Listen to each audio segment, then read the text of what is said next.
Hello everyone. Hope all of you are doing very well.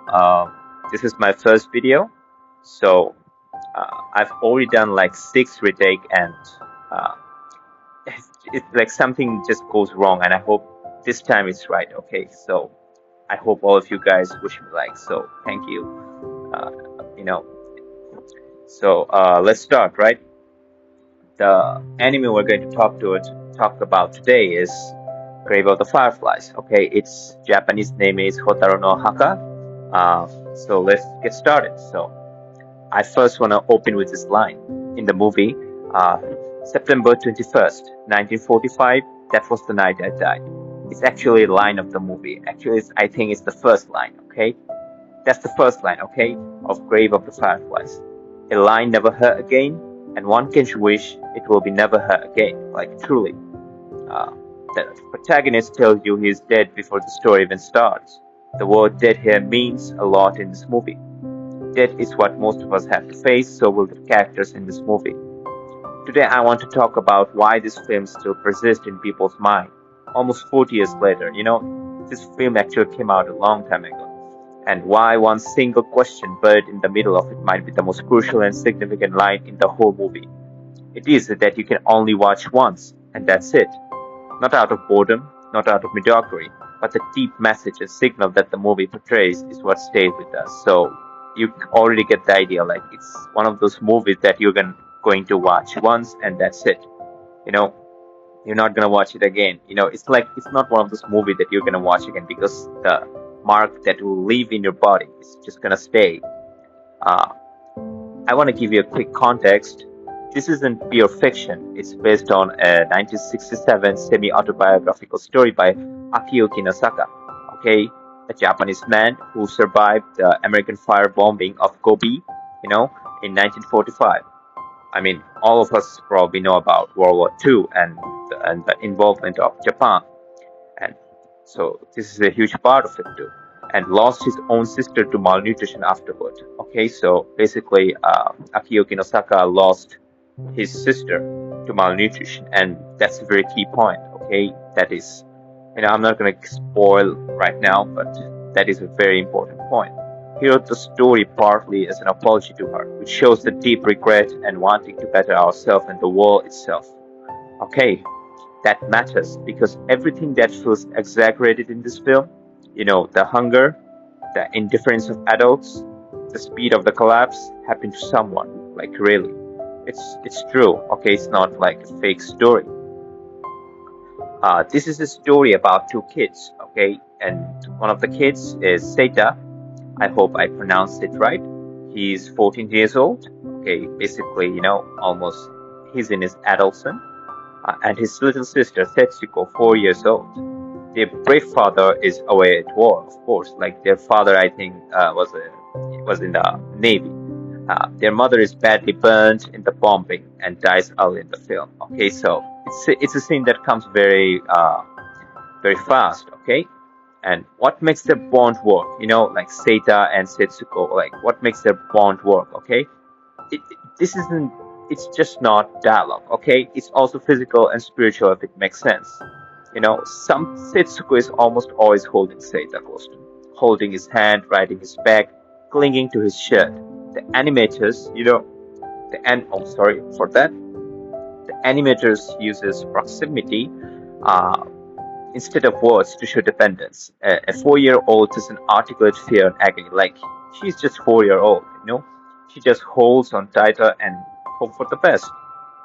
It's like basically the emotions and their behavior is what matters most than what they're saying. And the animators did a fantastic job. It's like when you watch the film, you're gonna notice it. Okay, especially Setsuko, the way she was drawn, animated. It's just incredible. Truly sad too. Like I'm not going to, yeah, tell much on it. Just watch it. There's a moment where Setsuko refuses to let go of their mother's clothes. Okay, it's actually a scene, and it's very emotional. On the surface, it's a kid being sentimental, but look closer. It's the only thing she has left that smells like, feels like is her mother.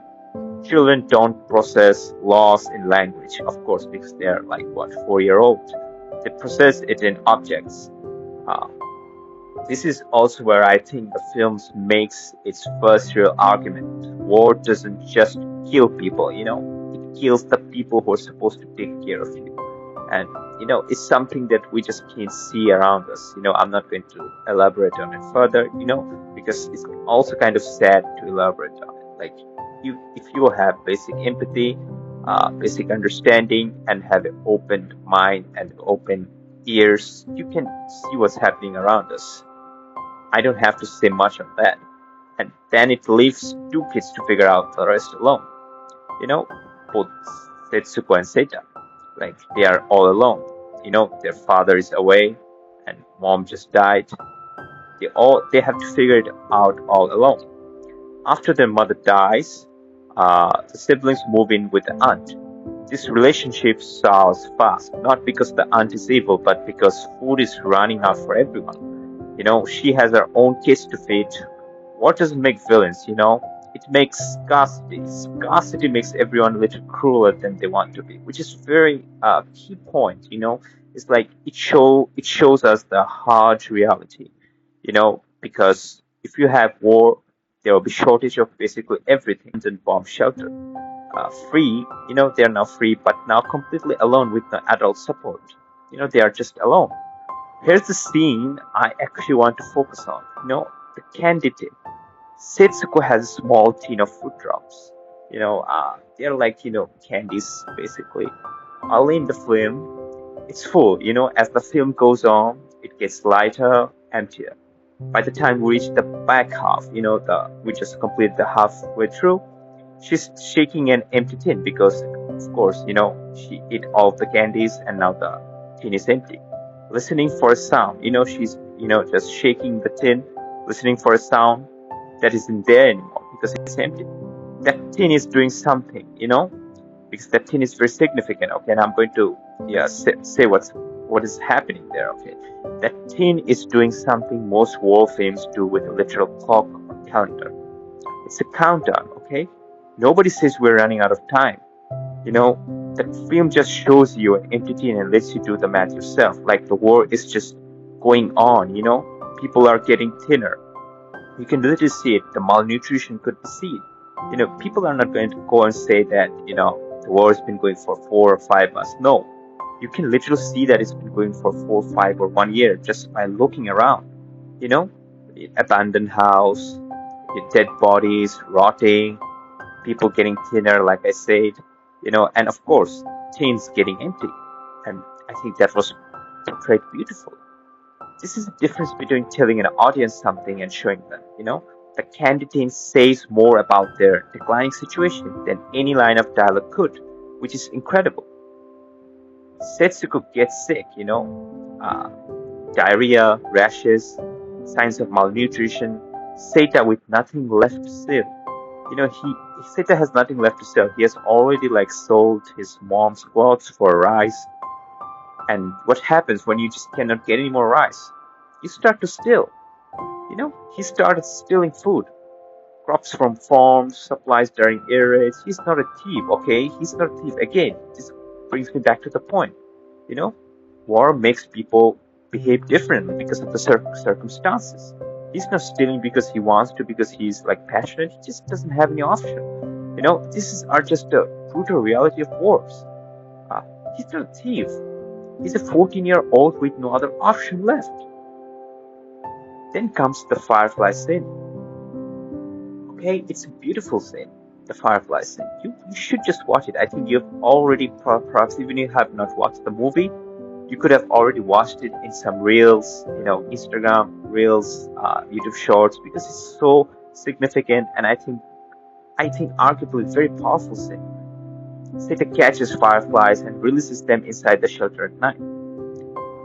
So Setsuko can fall asleep watching the light. It's beautiful. And then the next morning she buries the dead fireflies in a small grave she's made in the dirt. This is the moment the whole film is named after. And it's not subtle once you see it. The fireflies live for one bright night and they are buried by morning. Just like the people in this film. Just like real children in Kobe in 1945. Buried without proper goodbyes, without anyone even fully knowing their names. then she asks the question. Seita asks this very crucial question. Why do fireflies have to die so soon? Very important. You can really feel the weight of the sentence. It's just one sentence. It's a question. It's not just a question to Seita. Setsuko is not asking this question to Seita, but to all of us. Why do fireflies have to die so soon? She is 4. She is not asking about insects. She's asking why people she loves keep disappearing. And she doesn't have the language to ask if any other way that's the line. She just doesn't have the language. She's just 4-year-old. She's just saying, why do fireflies have to die so soon? That's the whole film compressed into 8 words.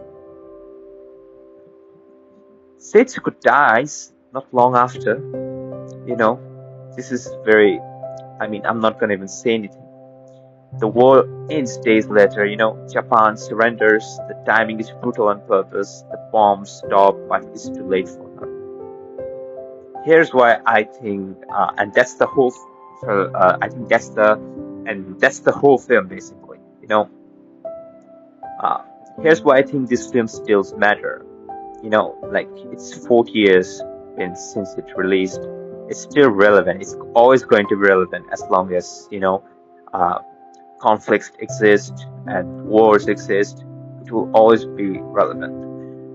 It refuses to give you a villain to blame. You cannot blame anyone in this film. Okay, it just doesn't point any finger directly. It just shows you. Okay, there's no evil general, no moment of justice. Just 2 kids who needed food and medicine that adults around them couldn't or wouldn't provide. In a war, neither of them started or understood. The fireflies die so soon because that's just what fireflies do. Setsuko dies so soon because that's what happens when a society's resources collapse and children are the last priority. Resources, are given more importance than their children. Children are like the last priority in a war, which is bizarre. It's just unbelievable that how a scenario looks like that. But that's what actually happens. Okay, it's just not in the movie. It's what actually happens around us too. The film doesn't editorialize. It just shows you the tin, the fireflies, the grave. These are just symbols to actually, they're not just directly telling you that war is bad. It's just showing you through these symbols. The tin, the fireflies, the grave. And it just lets you sit with it. I hope you enjoyed watching this video, and that's Grave of the Fireflies. If you have seen it, let me know what scene actually got you. If you haven't, and I hope you did, but you still haven't and don't really have a clue, just don't watch it right before bed, because you will not be able to sleep. You're just going to be thinking about it. And I hope, and this is it. That was just my talk about this film. Hope you loved it.